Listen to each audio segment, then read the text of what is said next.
It's me, Naomi Delva. Some may know me as Naomi the Beauty Nurse.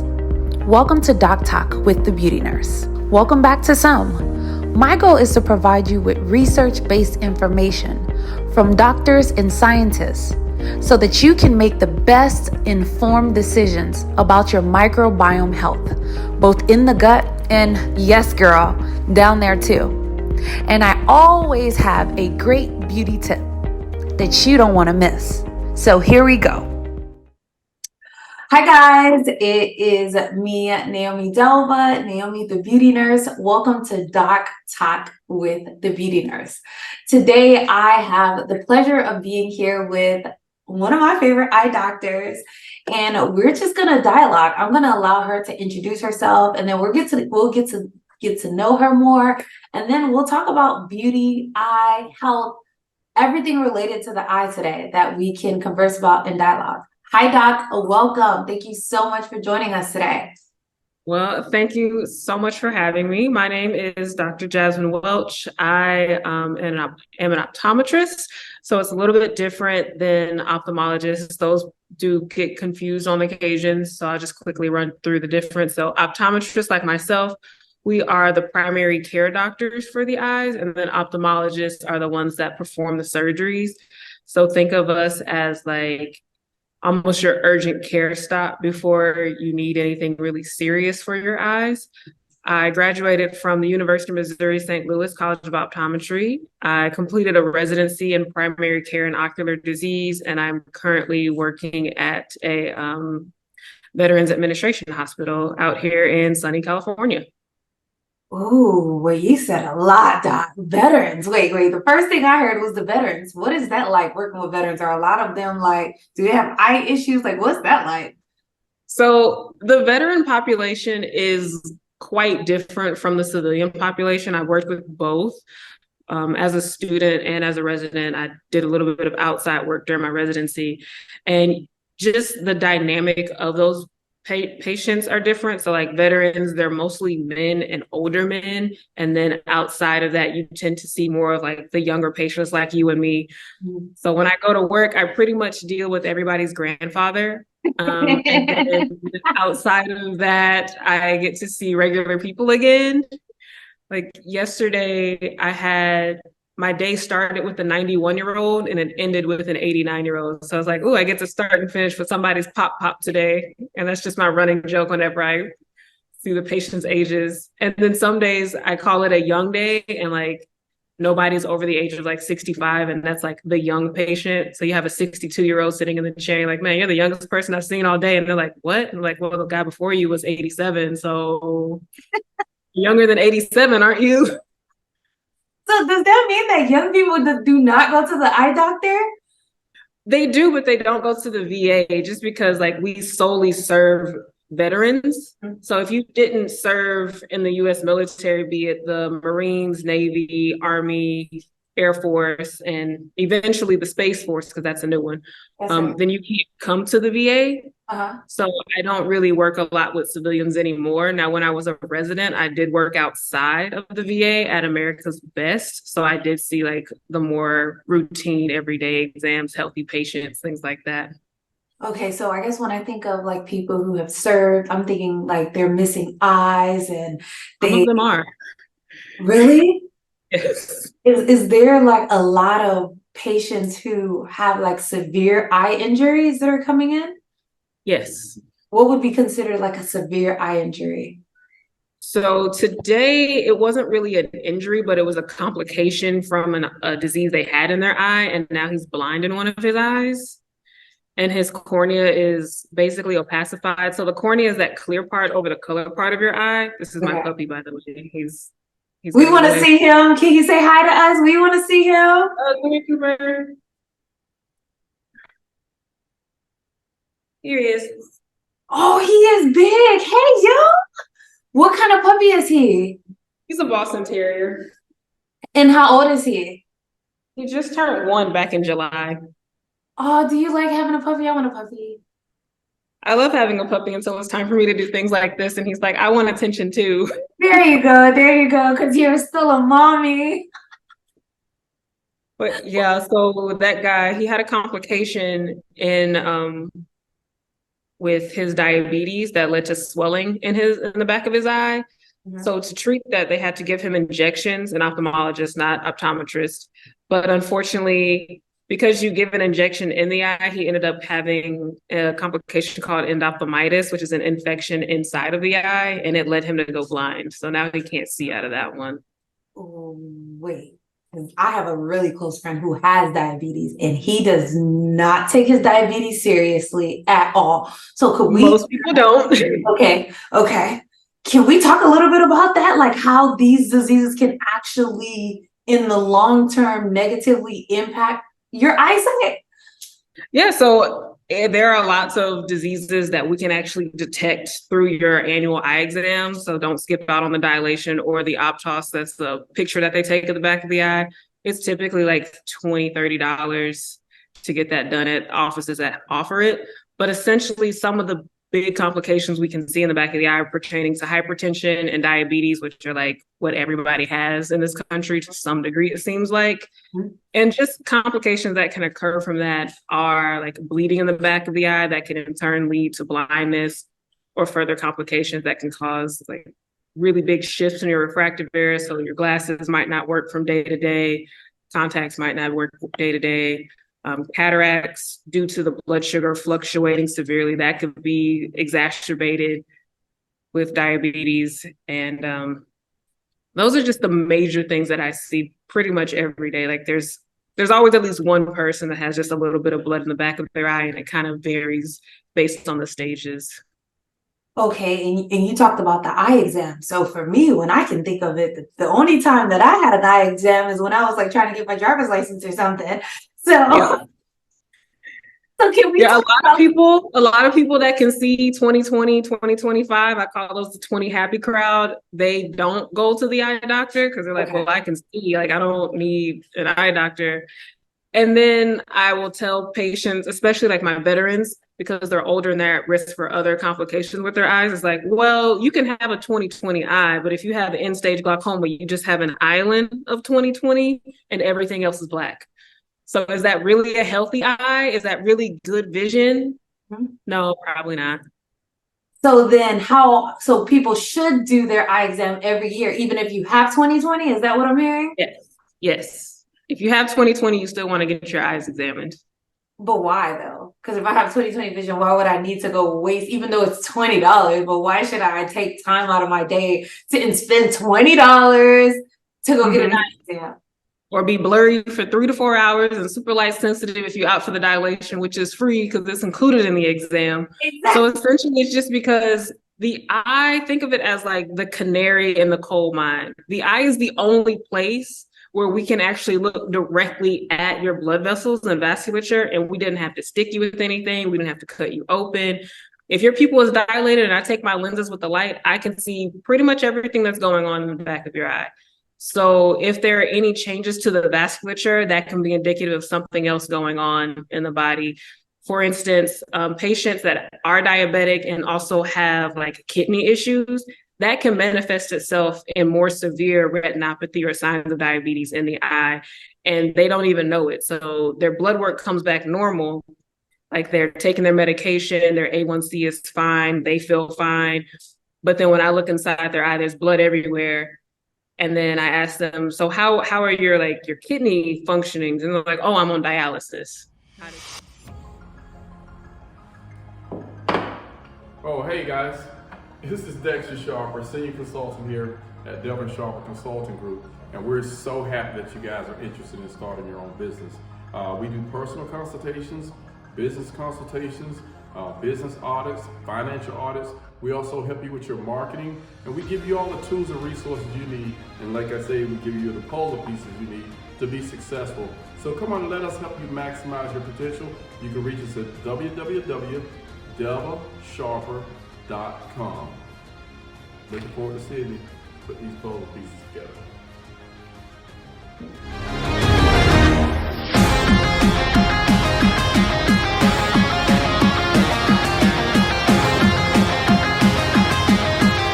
Hey, my name is Denicia, and I am the owner of Carmen Beauty Lounge here in Valdosta, Georgia. Delva and Sharper Consulting has helped me so much when I opened my business. They gave me the right tools and resources that I needed to get started and to keep it going. And I think you guys should also book with them.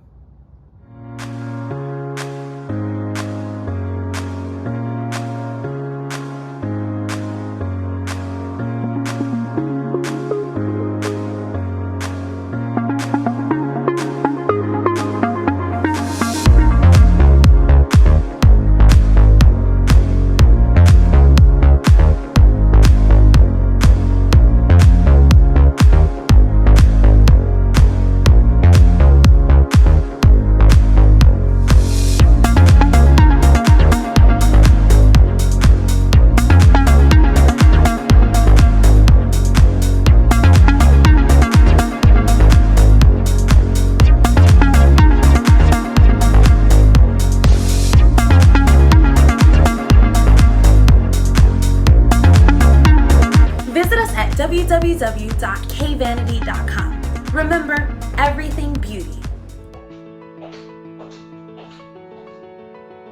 Oh hey, I am Naomi Delva. You may also call me Naomi the Beauty Nurse because I bridge the gap between health and wellness and beauty.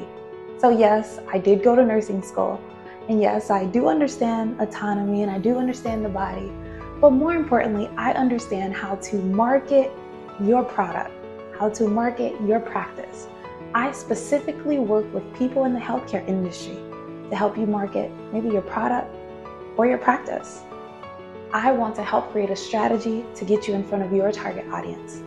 Visit www.naomithebeautynurse.com. I can't wait to work with you. Let's work. Come on.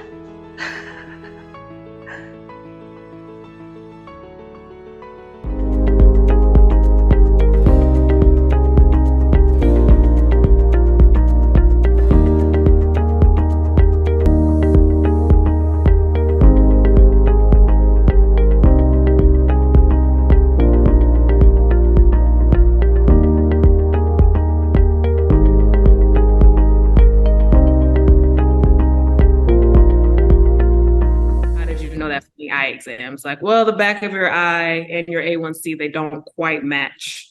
So there are things like that. And say someone is severely hypertensive. Hypertension is one of those things that just, it's so silent that a lot of people are functioning with very high blood pressure without any issues. They don't have headaches. They don't feel lightheaded. They don't have anything like that going on. But the back of their eye, the vessels are really tortuous and curly, and they just look really angry. Wow. In a sense. So I have seen patients like that. They come in for their routine eye exam, and when I'm looking in the back of their eye, I'm like, hey, how's your blood pressure? And they're like, oh, it's running a little high. How did you know? It's like, your eye is telling you that your blood pressure is either high at this point or it was high in the past, and now the vessels have just kind of gave way to all that pressure that was happening. That's pretty cool. I think that that's a pretty fun fact that most people don't know, that you can actually get a good understanding of your health through your eye, and you don't have to do it too. Yes, it's a lot that we can tell about a person just by, looking at their eyes. And like I was able to tell someone that their cholesterol was high just by looking at their eyes. I didn't even have to dilate them. I looked at the front of their eye and said, you have really high cholesterol. You had high cholesterol at one point. And they're like, yeah, I'm on a statin. That's pretty cool. So you can kind of see, is it that you can also see maybe the medications that they're taking through their eye? You can. There are certain medications that do manifest themselves on the front surface of the eye or in the back of the eye. So for instance, amiodarone, it's a medication for, I believe, arrhythmias. Mm-hmm. They create this whirling deposit on the cornea.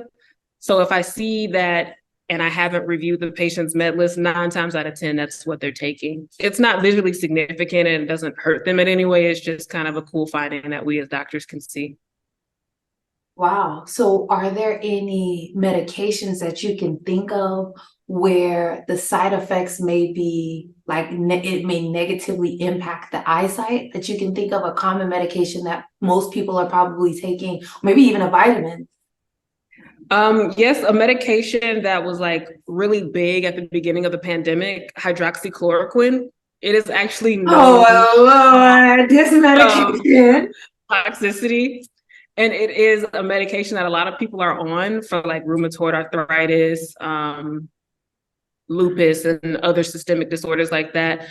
Those are based off of a cumulative dose. So essentially what happens is it will kind of kill and atrophy away a special area of the retina called the photointegrity line. And that line communicates everything you see back to the photoreceptors to the optic nerve so you can in turn see it. So essentially what happens is it forms almost like a ring around the macula, which is where you get your best and clearest vision. So you'll have clear vision in the center, defect, and then clear vision on the side. So it's kind of like you're looking through a bullseye. We call it bullseye maculopathy when it does happen. Granted, someone usually has to be on this medication for upwards of like 15, 20 years for something like that to happen. And we can usually catch it early on enough that they don't suffer detrimentally. Unfortunately, we can't reverse it. We can only notify primary care doctors like, hey, this patient is starting to show signs of toxicity from this medication. You might need to switch them to some other immunosuppressant medication that doesn't have that same risk factor. Okay, you said you can't reverse it. So I kind of went into like eyesight. Is it that you can't, if you have bad eyesight, your eyesight can't get better? Or like, what is that? Because I know a lot of people with bad eyesight.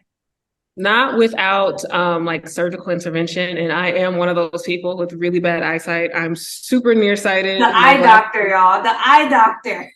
You know, on my professional Instagram page, my byline is those who can't do, teach, those who can't see, become eye doctors. And I fully believe in that 100%. But you can technically reverse your refractive error with surgery, be it LASIK, SMILE, RK, which we don't really do anymore, or like the newer implantable contact lenses, kind of like what Joe Jonas got.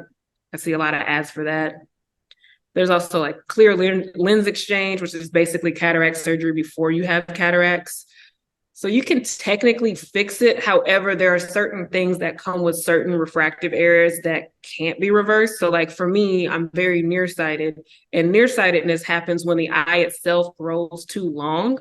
And once the eye has grown too long, even if we correct you to 20/20 with surgery, the damage from having a long eyeball and the risk factors associated with it will never go away. So I could go get LASIK, have my perfect 20/20 vision, but I'm still at that equal risk of retinal detachments, tears, glaucoma, myopic maculopathy, and other things that LASIK didn't fix. It just means I don't have to wear glasses. But I have 8 pairs of glasses, so I'm definitely not going to get LASIK anytime sooner. That would have been a waste of money.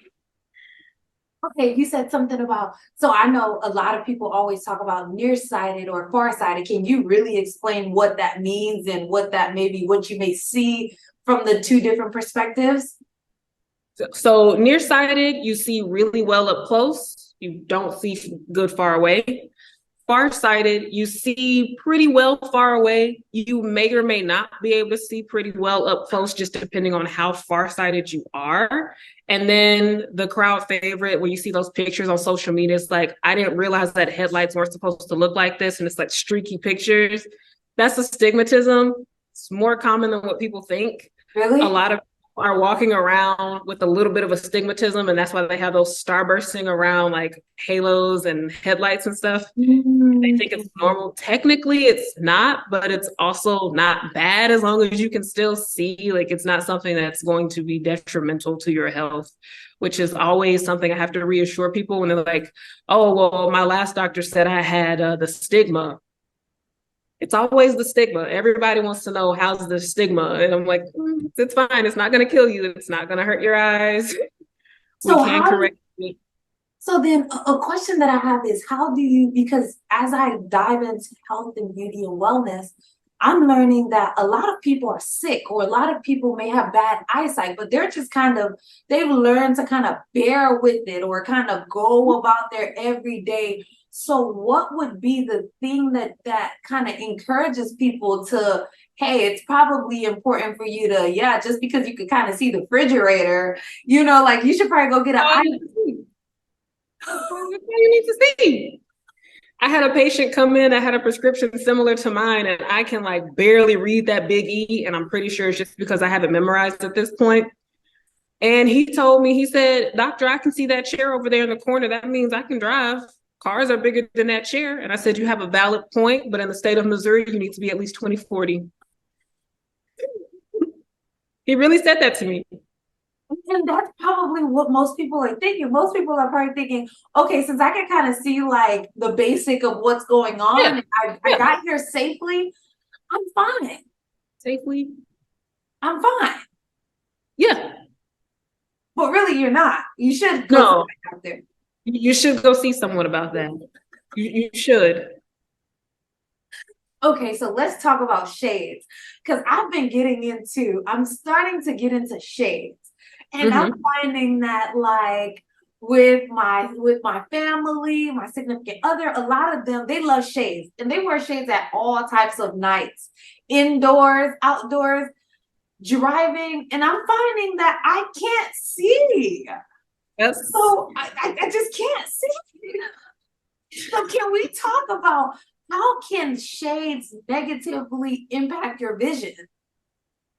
So in the grand scheme of things, they can make it harder to see just because like you're making everything darker and reducing your contrast. Unless you get like brown sunglasses, those tend to help a little bit, but then they don't protect your eyes as well. So if you're really light sensitive, you're not going to want brown sunglasses because they won't offer that same level of like photophobic protection. Now, as far as wearing sunglasses inside, I mean, I guess they just trying to stunt. There's really no purpose of wearing sunglasses inside. I do recommend when you are buying sunglasses to look at the UV indicators. So typically in America, the sunglasses will say UVA, UVB 400, and that's like a broad spectrum. So they'll actually offer you protection. So even like sunglasses you can get at Target and Walmart will say that. They won't be as cute, but you know, you can find some there. And when you're buying like designer and luxury sunglasses, you have to be a little bit cognizant because sometimes they'll just put in a tinted lens and call it a day, but that's not actually offering protection to the eye. So what's the difference between a tinted shade, like a Dollar Tree shades, and me actually going to get like, I guess, what's the difference between my Dollar Tree glasses and a real shade? So as long as the lenses are UVA 400, then there really is no difference. It's just like the quality of frame. But if it doesn't explicitly say that, then you are actually putting yourself at risk for solar retinopathy and issues like that, and also increasing the progression of things such as cataracts. So essentially, when you put on those tinted glasses, your pupil dilates because in a darker setting, the pupil gets bigger to try to let in more light. And if you're standing outside and you're letting all that sunlight in, you could actually be causing more damage than protection. Versus if you have UV blocking glasses like a UV 400, all the sunlight that's coming directly in is getting blocked. So even though the pupil is a little bit bigger, you still have that protection from the lenses. So then basically people should pay attention to the UV, the 400 UV when they're picking their sunglasses. Mm-hmm. Okay, and I know like there's a brand called Way or something like that. They're an Australian brand. In Australia, they grade things a little bit different. They have like a 1, 2, and 3. I would recommend like 2 and 3. 1 is essentially just a tinted glass, so I wouldn't recommend that one. But I have quite a few sunglasses from Quay. They're all very cute. They all protect my eyes, and they have a lot of sales. So. And what about the glasses that people are just putting just because they are cute? Like, does that impact the eye at all? I mean, you're putting yourself at risk, you're putting yourself out there, but at the end of the day, like as long as you know that you're taking those risks, then it is what it is. I try not to tell people what to do. That's not my job. I'm just here to give you the information and then you make your decision based off of that. Okay, what about contacts? Because I know in the beauty let's talk about that. I want to understand contacts because, you know, like I feel like I was almost being pressured to put some green contacts in my eye. Oh, no, not the green contacts looking like a She-Hulk. Oh, God, no. Color contacts are the bane of my existence. I really do hate them. And this is coming from someone who had color contacts at one point. And tell me more. I had them in like middle school. I bought them from the beauty supply store. So Me obviously before I became a doctor and I knew better. You know, when you know better, you can do better. You can do better. So the issue I have with colored contacts, especially the ones that you find at the beauty supply store, is that you don't know what material those are made out of, and they might not fit your eye. So contact lenses are kind of like shoes. They all kind of fit differently and they move differently, and you want that ideal fit for your eye, which is why you should see your eye doctor for contact lenses and contact lens assessments. Now, going into contacts, there are several different like modalities and types of contacts. So you have your traditional soft lens, that what people think of when you think of contact lenses, and those come in either monthlies, biweeklies, or dailies. And then you have more specialty lenses that are hard. You have scleral, so they cover the entire surface of the front eye and they rest on the white part of your eye. And then you have a smaller version of that called a gas permeable lens, and they kind of look like a button that you would find on a shirt. And I'm sorry, my puppy's just really acting out right now. It's okay. And those are more like the older technology, but they offer some of the best vision. So you kind of have to choose, do you want the comfort or do you want the good vision? A lot of people these days choose comfort. When it comes to those soft lenses, be it monthly, biweekly, or dailies, dailies are going to be your healthiest and your safest, because at the end of the day, you just throw them away. And then monthly lenses are going to put you at risk for the most infections, just because I'm pretty sure everyone watching this, if they wear contacts, they are inadvertently abusing their contacts. Even if they are doing everything right, they are probably still abusing their contacts. What does that mean? Abusing your contact. What does that look like? So there's a gambit of contact lens abuse. There's like criminal offensive side eye abuse. And then there's like the everyday abuse that most of us do because we don't read. And I say this lovingly as someone who still sometimes does this. When we take our contacts out, if it's a monthly lens or a biweekly lens, when you read the instructions, it tells you to rub the lens with solution before you put it in the case. And a lot of us, we fill up the case, we take the lenses out, we put the lenses in the case, and we move on. We don't rub the lenses, we don't rinse the lenses. So that in turn allows for like protein deposits and things like that to build up on the lens. And that can compromise the integrity of the lens and put you at a greater risk for things like eye infections. And a lot of people that wear monthly lenses, sometimes they fall asleep in the lenses. Sometimes they just put the lens in on day one, wear it for a month, take it out, switch the lens. I've seen a lot of people do that. They end up with like corneal ulcers and really bad infections. And then when you tell them like, hey, you're not supposed to be doing this, they're like, I guess I'll do better. They do better for like a week and then they're back to abusing their contacts. That's why I primarily recommend dailies, especially for like people that are really busy, because then you don't have to worry about keeping solution with you. Say you put the lens in, you fall asleep in it, you wake up the next day, you can just throw the lens away. Or if you're someone that like does a lot of activities outside, you can technically swim with the daily as long as you take it out. Really? You're not supposed to like swim or get contacts wet, but I'm a little bit more lenient with dailies because after the activity, most people just go ahead and take the lenses out and throw them away versus trying to clean a lens that's been in the pool and everything like that. But honestly, just wear your glasses, or if you're just trying to be cute by the pool, don't get in the pool. I mean, do we really need to get in the water? Then you wouldn't be able to see the bathing suit. You wouldn't be able to see the fit. So that is neither here nor there. Just I always tell my new fits, so like, so here are the rules for contact lenses. Don't sleep in the lens. Don't get the lens wet, and don't feed the lens after midnight. And that's a Gremlins reference. And I feel as though only a few people will actually get it because they've seen the movie Gremlins. It's a 50-50 chance. Yeah, I've never seen that movie. So can you explain that concept, please? I've never seen that movie. So Gremlins, you heard of the toy Furbies, like back in the 90s, early 2000s, those little fuzzy things? No. So it's essentially a movie about these fuzzy, I think they're aliens, and this kid gets one as a pet, and the rules are like, don't get it wet and don't feed it after midnight because it'll turn into a monster.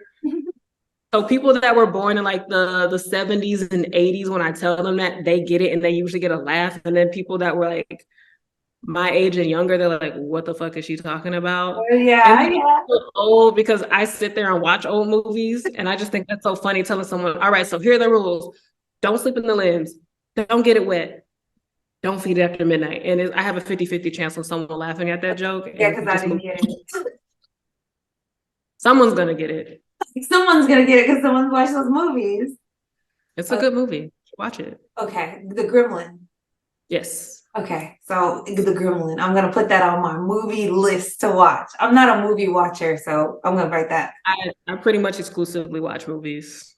Okay, so you're gonna have to give me your list of movies. I got you. Okay, thank you. Okay, so another thing, when I think of the eye, for me, I have really good vision, so I'm learning this eye thing. But one of the things that are a little bit concerning to me that I do maybe every other day is my lashes. I throw my eyelashes on every day, or almost every day, and I'm using my dollar glue from the beauty supply store to throw my lashes on. And for me, I don't put my eyelashes on top because I have really, really curly lashes.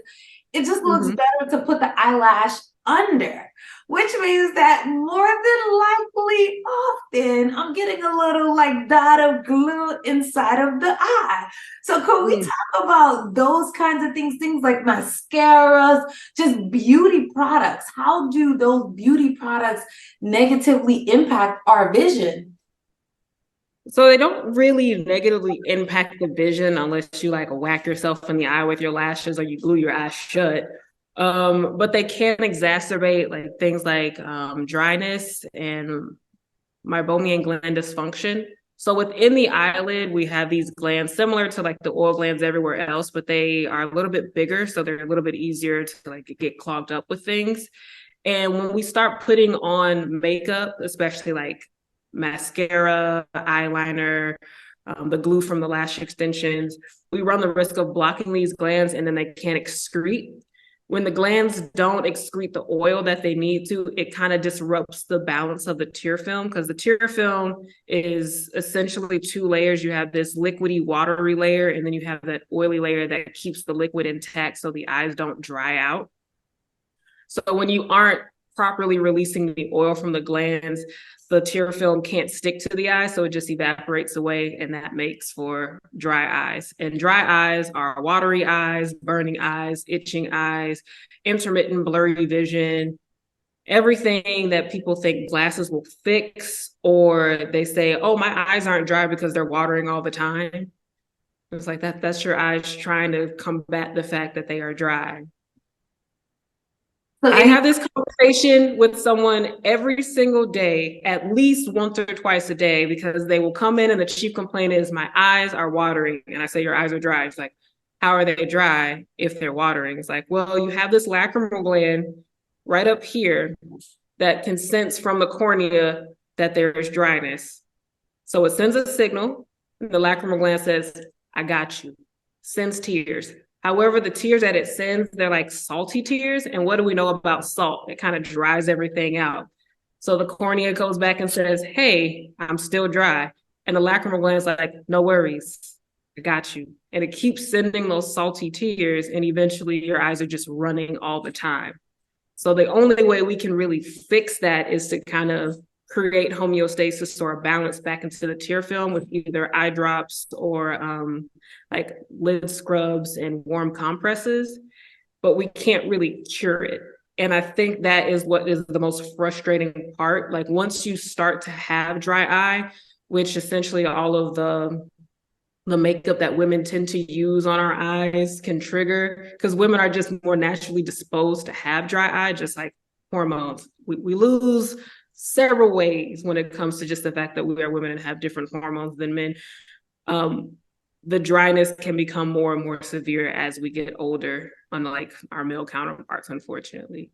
So every time you kind of like tight line, you're literally putting like a waxy substance over your meibomian glands so they can't express properly. Sometimes when you put the glue on there, if you are gluing it underneath instead of on top, you might be getting the glue and actually gluing some of those glands shut temporarily.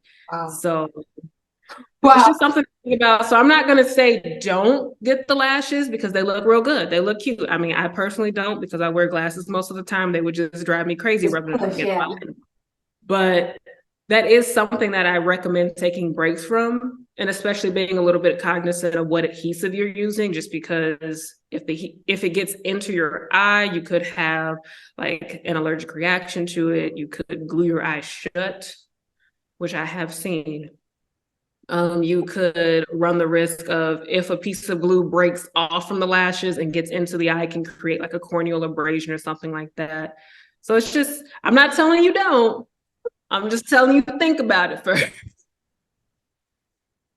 I've also seen some less than savory looking lashes under the microscope because, I look at lashes with like 10x, 16x, sometimes 25x magnification. So they look a little bit different from my perspective.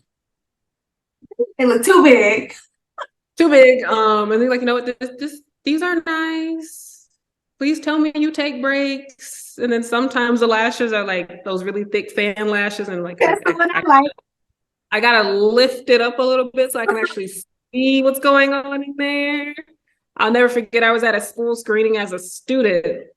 All the high school girls had on these lashes and like they did like the 3/4 profile and all I saw was lash. So I saw. Like we flying. That's what I love. I feel like I'm flying with my eyelash. Like, oh, the fish, they blowing me away. There is, but there is an optometrist. She makes like more eye-friendly makeup, but at the end of the day, like the premise is to remove the makeup. That way you have healthy eyes. So is there a way to detox the eye? Like I know, like if you eat crazy, you could just take some detox tea and all of that is gone. So with women who are wearing lashes, putting on mascara, getting all these crazy debris, all these things into their eye, is there a way that people can actually safely detox the eye? Detox, not quite, but just like how you go about removing the eye makeup. So I don't recommend, I've seen some people like just take their lashes and pull them off. Please don't do that. That's me. Don't do that. Sorry, you're talking to me. That is a one-way street to having like saggy eyelids as an old person. I don't think you want to be all saggy and gross. So use some type of like makeup remover to kind of break it up, because the skin around the eyes is very delicate. So every time you kind of rub and pull on it, like it can only take so much. And then after a certain point, when we have enough birthdays, as I like to say, it don't snap back like it used to. And then you're left with like your lid being out here. You remember Yzma from Emperor's New Groove? It was just, you don't want to look like her. So I do recommend using like micellar water or something like that to remove the makeup, and then gently washing around the eye once the makeup is done. Oh, okay. Good. Duly noted, Naomi. Use some makeup removers to take off your lashes. Got it. Don't pull the lashes off your face. Don't pull the lashes off your face. Thank you. If you could, I know we're getting towards the end of our interview, Doc, but if you could really just tell people who are watching this, if you could tell them any last few things or tips when it comes to the eye and eye care and their eye health, what would you tell them? First, get your eye exam, especially if you do have some underlying systemic conditions such as diabetes, hypertension, high cholesterol, because those are like the big three that can easily get out of control when it comes to our vision. Be cognizant of like when something is off. So if you start to notice that the vision is a little bit blurry, that might be time to go talk to your optometrist. If you see an over-the-counter eye drop that says redness relief and it is not Lumify, put it down. Walk away, put it down. If it says Visine on it, look the other way. If it says compared to Visine, walk away. Those are the bane of my existence. I hate them. My stepfather buys them, and every time he buys them, I throw them away. They just lead to more red eyes. That's how they keep you addicted. And that's not me being a conspiracist. That's actually how the medication works. It constricts arteries. And then after a while, the arteries are like, whew, and they just kind of release and everything gets more red. So the more you use it, the more red your eyes get. Lumify uses a slightly different mechanism, so it doesn't have that rebound redness effect. So if it says anti-redness and it is not Lumify, leave it alone. That is my hill, and I will die on it. You gonna die about that, Doc? I every day a veteran comes in and when I say, are you using any medications or drops for the eyes? And they say Visine, I say, please stop. I will send you something better. Okay, thank you so much, Doc. Thank you so much for just educating us, teaching us about the eye, and even teaching us a little bit about beauty when it comes to the eye. We certainly enjoyed you, and I learned so much. I'm not a cosmetic optometrist, which is a sector of optometry, but I know a little something. Thank you so much for sharing. It was such a pleasure having you. It was a pleasure to be here. And let's stop this. This was like perfect. I think we have, let's see.